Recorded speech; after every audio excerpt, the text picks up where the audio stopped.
Welcome, everybody. We're excited to be here today. I'm Jon Harris, and we're talking to you about the emerging technologies in access management and access control for commercial real estate, and what's trending, what's new, and what works. So we're going to go down and dive into what's out there, what's being brought to market, but more importantly, what's relevant for you and what's going to solve your problems or what things you should be looking at. With me are my colleagues, Lee and Brittany. I'm going to have them introduce themselves. So Lee, why don't you go first? Thank you, sir.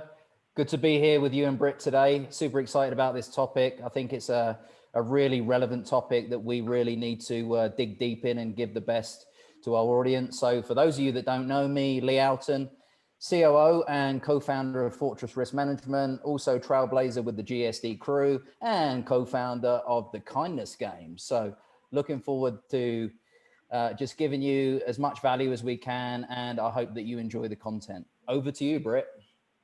Nice to meet you all virtually. My name is Brittany Galli. I work with MoboHub.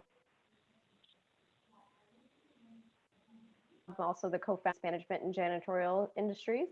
And we focus on this all day long. So this is dear and dear to my heart. And I think it's an amazing topic. I think 2021 and 2022 and so on provides an opportunity for a ton of cost savings. And we all know budgets are tight going forward based on everything that happened in 2020.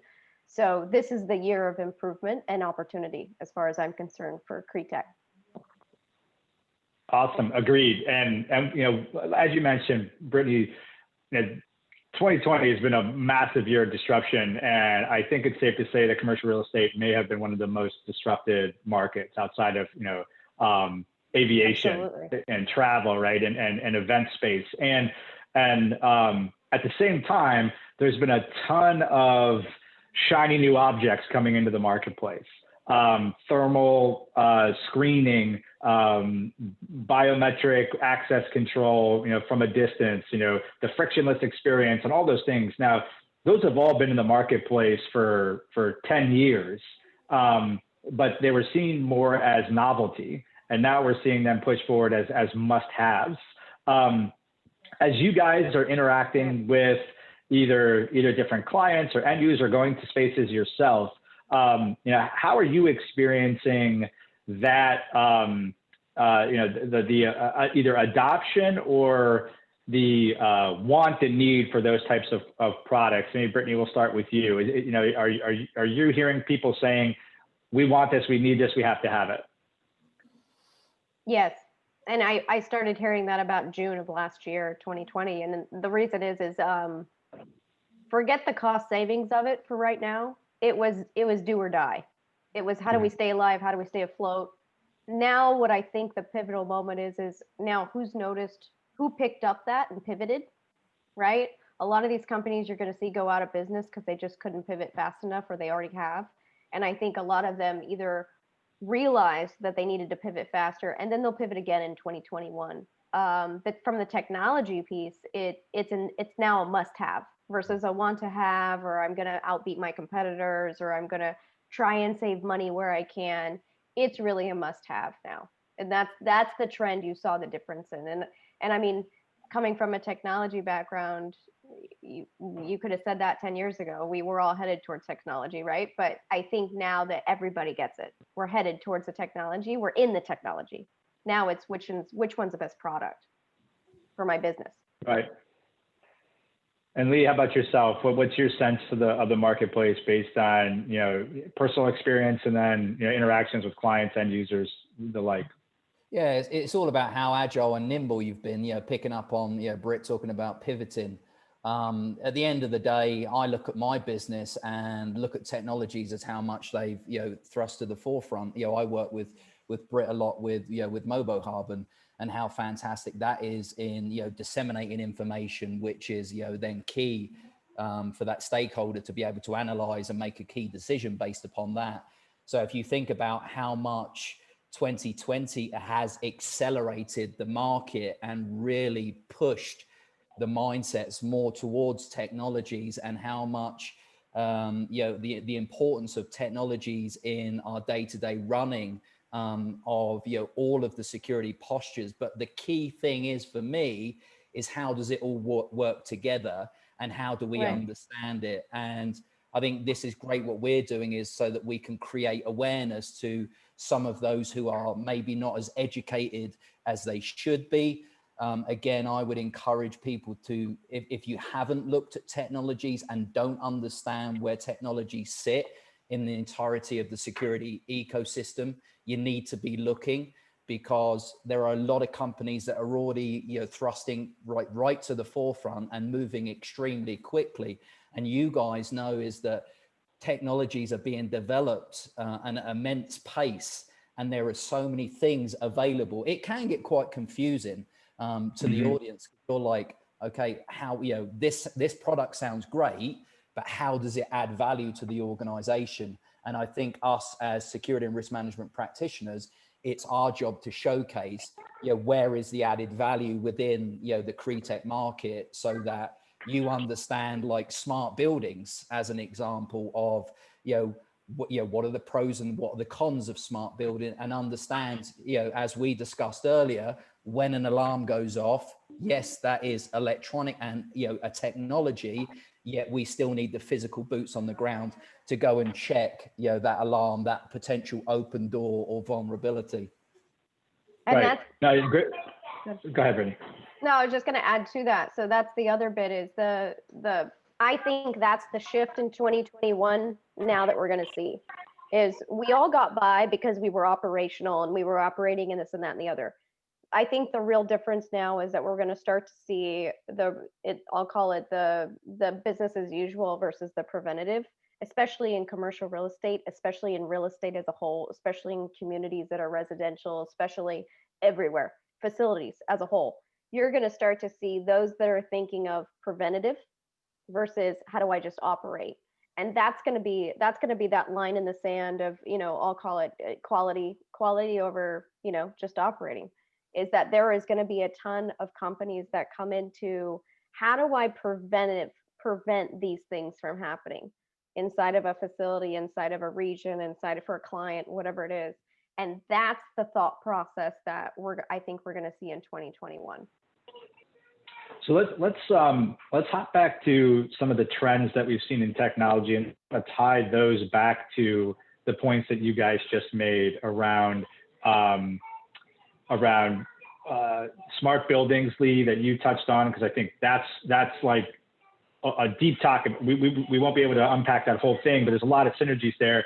And then Britt, what you mentioned about the preventative, right?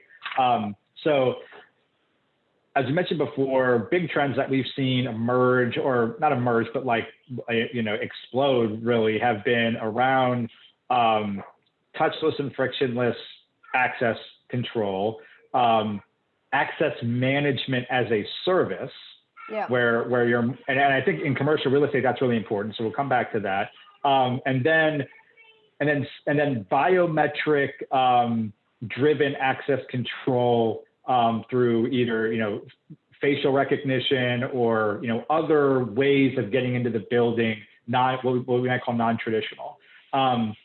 So Brittany, touch back with you.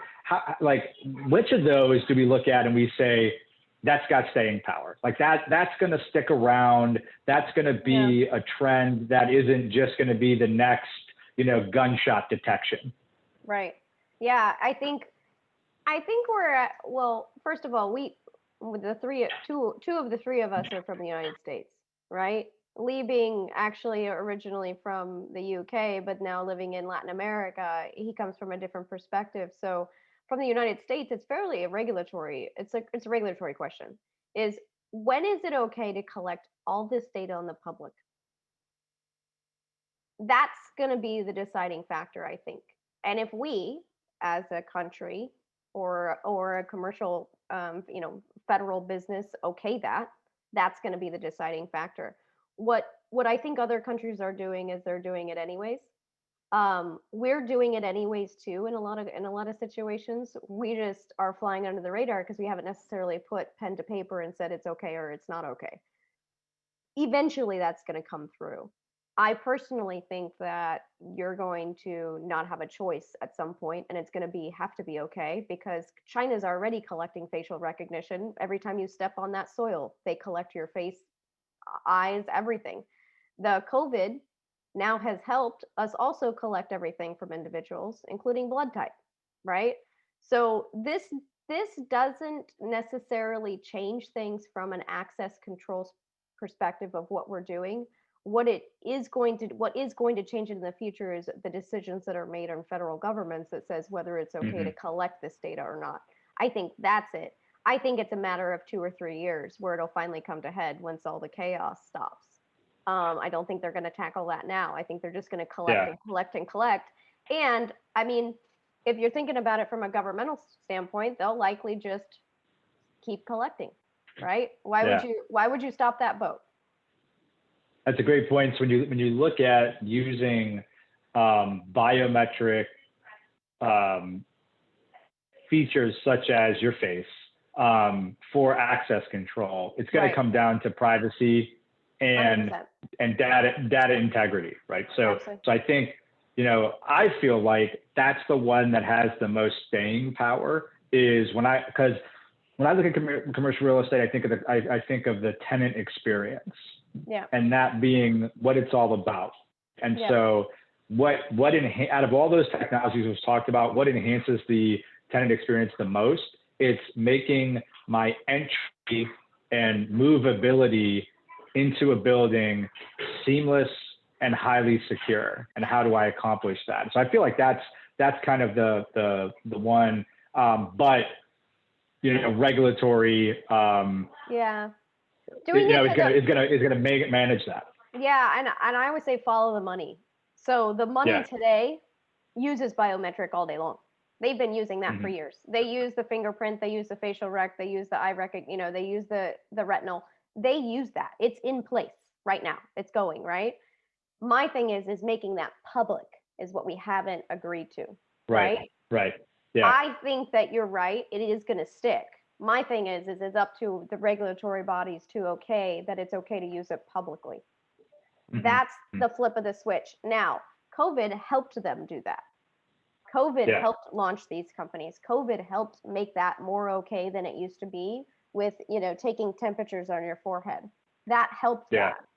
It'll be very interesting to see if it stays from a public standpoint and it's not private property. The other thing is you can get rid of this entire conversation with an HR policy that says when you sign up and sign on to this company, you adhere to giving up facial recognition, privacy concerns. Yeah, when you look at it from a corporate perspective, have a waiver that says, just like it says, like anything that I do on my work laptop is company has access to it, right? So, and eventually you're all going to with your eyes and that biometrics anyways, it's not going to matter. You've already agreed to give all that away. Yeah, great point. So Lee, your thoughts, anything to add to that, or other technologies that we chatted on that you say, no, this thing stays around and it's a relevant technology that's going to be embraced long-term? I think you might see an emergence of RFID chipping, RFID. If you look in Scandinavia, they use that a lot over there. I think in hospitals, especially mental health hospitals, they use RFID chipping, just to track the patient to ensure that it does, that individual does not go out of, the realms of where they should be. Britt made some amazing points on biometrics. We already give up a lot of our information already when we go into a building anyway to that security guard, right? And that security guard, name, and then we give an ID. That ID gives date of birth. Sometimes on your ID, you may even have your address. So at the end of the day, my question is that biometrics in retrospect is already accepted through you signing in and out through the physical. So biometrics as a technology is always going to go forward, and I think is here to stay. I also think AI, I love AI. I think it's super exciting. And I think that has a massive place in the market. Robotics. Where am I going with robotics? I'm talking about robotic guards. I also love that concept. But for you you people out there who are physical beasts, who are getting a little bit twitchy going, oh my God, these guys are talking all about technologies. Where is the place for us? Well, guess what? Humans always control the machines, guys and girls. So there is a place for you, and there will continue to be a place. What I want you to do is embrace technologies, get excited about the technologies, and understand where it's going. You think about smart buildings that I talked about earlier, is that I'm getting asked a lot of questions about VSOC, so virtual security operations centers, managed security services. I can manage your building from my GSOC, right? I can manage all of that access control from countries away. Exactly. So that's the coolest thing. Now, a lot of you out there may say to yourself, yeah, but this isn't a new thing. No, it's not a new thing, and it has been around for years. But guess what? A lot of people haven't adopted that process and protocol. But it's the again, acceptance. exactly, they haven't accepted it. They didn't understand the purpose of it. But again, what we've just gone through in 2020, where again, the pandemic has made us pivot, has made us evolve, and look at these emerging technologies, and again, understand the positioning where they come within the ecosystem. And I think that's 20, I'm sorry, just to add to that, I think that's 2021 solution roadmap is really getting rid of technical debt, getting rid of your technical debt and cost savings across solutions like VSOCs, right? What solution can I, and forget, even the technology is a little piece of that pie, right? AI is a little piece of that pie. What solutions can I put in place for my business to really cut cost savings? Because as we know, money's important now. What technologies can we put in place to do that? And then how do I get rid of that technical debt that I'm not using and or is so archaic that it's not supporting my business or the path forward? Just to jump back quick, to really focus on what Jon said as well, something really important is the feel good factor for the individual that's going through that process, right? So if it feels awesome and seamless, guess what? It's like the Holy Grail. That is going to pick up straight away, right? Right. Well, it's ease of use. Yeah. So let's pull that all together then, because I mean, that's like, so to kind of put a capstone on this conversation, so how does it work, right? We have, people viewing this and they're saying, all right, robotics, automation, facial recognition, all that stuff. Awesome. Sounds great. How do I make it work? How does it all pull together? And I think about it, and then we'll base this in the commercial real estate market.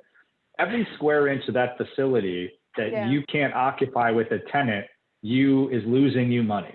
Right.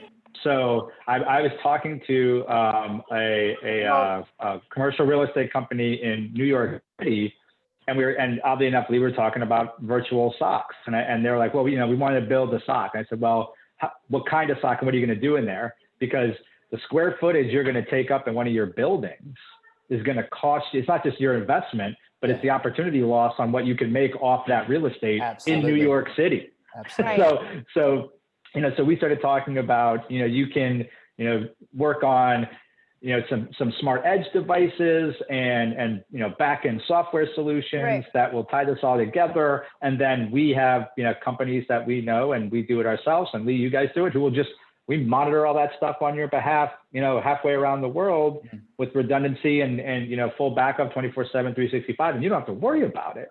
So the SaaSification of technology and offerings is also something that I'm seeing, where it's like, investing heavily yourself in management of this technology, or creating that technical debt, like you mentioned, Britt, where I go out and buy this system and then I don't touch it for 20 years. Right. Because I can't afford to upgrade it, or I don't put that cost projector in there, or whatever the case is. Yeah.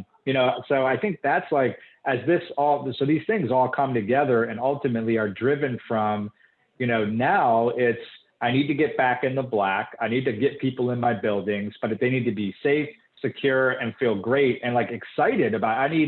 I see as like access management, the access experience has to be a differentiator for commercial real estate companies to say, come into our building, you'll have the best experience, and this is why, and this is all that, and then them not burdening themselves with having to create these huge programs that then they have to go manage.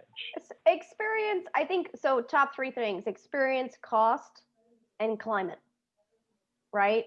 it has to go green. It has to be cost efficient and make you money and make you lots of money, more money, because everybody just took a hit in 2020, right? And you have to have the technology there that's forward thinking. Like, that's it. You have to focus on those three things, because if you're not, you'll fail. I mean, it's over the period of time. I think there's going to be humans always, like Lee says. I think there will always be humans. It's that I think there will be less of them, and those humans have a very specific specialty to play inside of facilities, and it's to make the coffee go and to smile at people. Absolutely. And that might be their entire job, because human interaction is lacking, and you hire somebody to go around and make people smile. Like, that specialty is changing very rapidly. We don't need coffee makers. I mean, we don't need to make coffee anymore. It makes itself at 9 a.m. We're good, right? We've solved that problem. Now everything's going on automatic. If everything goes on automatic, technical debt needs to go away. Our revenue needs to go up, and we have to go green. Have to. And you need to be able to shut facilities down in instance. I think that was one of the biggest things, is people didn't realize how to shut facilities down. Now they know. That's a really good point, Brittany. The ability to go black, for a site to go black, is like, that was a really hard thing for people to figure out, because everything was about keeping it up, not turning it down. But guess what? That information and data is out there, right? There are technologies, as we all know, that evaluate the atmospherics of every inch on this planet. So think about that. Think about if you're a manufacturing organization and you need to pump out 1 million products per day, right? Right. And last year in COVID, you could only pump out 100,000, right? Yet if you'd had one of the technology systems that actually evaluates what the atmospherics may be like in 3 to 6 months and gives you those flags, you could have upped your productivity, right? And you could have actually allowed for that potential loss. So that's my point of where the technologies have a really poignant place in the market right now. I have a good example of this, and this is going to be fast, but we work with a company out of Israel, and their biometric is the heartbeat. So forget eye, forget nose, forget facial, forget fingerprint. Every person has a unique heartbeat. Okay? That's your biometric. You walk in this building, you're picked up by your heartbeat. It maps it to you. You're good. Fine. Let in. That being said, when it doesn't sense heartbeats in particular regions of the facility, it starts to close that portion of the facility down from a green perspective for cost savings. It will automatically know to start shutting floor by floor by floor down automatically, based on the fact that there's no heartbeats, and or certain heartbeats aren't even in there. Maybe it's a janitorial staff versus an actual, employee base. So they need less lights than the actual workers do. That, I think, is where we're headed. And we need to get there in our heads first. So then when that's ready, because that's ready for us today, that happens right now. It just doesn't happen in our little world here. Right. Right. I think space optimization and utilization is a constant puzzle trying to be solved. Right. Is right.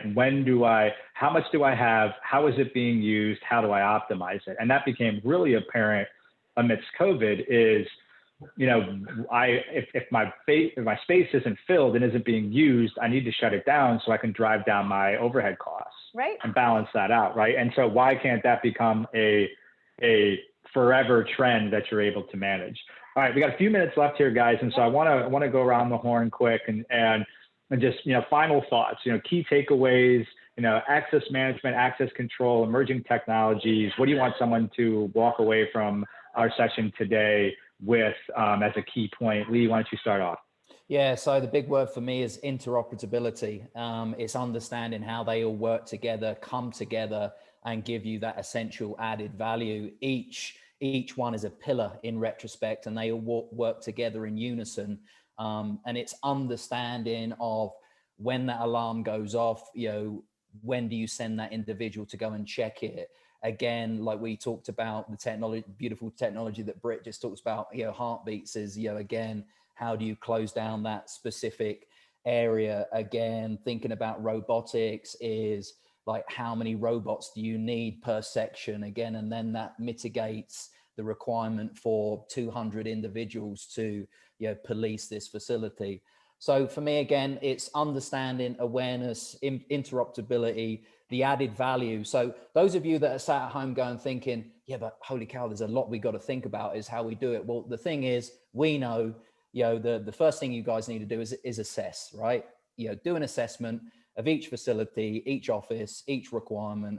I would also suggest go to local specialists that understand the area, understand the industry, so that you get the best recommendations.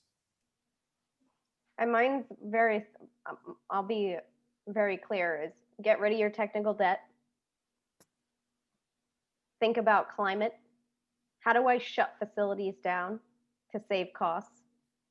And 3 is refine your process for shutting facilities and opening them back up. Because we need to think about that specifically in 2021. That is hard from a process perspective. It's hard from a technology perspective. It's hard from a personnel perspective. Refine that so you can have that. We got ourselves through it in 2020. It wasn't pretty. Refine that in 2021, because you'll find nuggets of cost savings, of revenue, of opportunity inside of that exercise of when you do that. Great. Love it, guys. Well, hey, we could go on this topic, I think, for a long, long time, but we appreciate everybody tuning in to hear what we have to say. Feel free to reach out to either any of us. Our contact information should be provided in the session. Again, Jon Harris, Brittany Galli, Lee Oughton, pleasure for us to be here. And thank you very much, and have a wonderful day. Happy Thanks, 2021. Guys. Woo!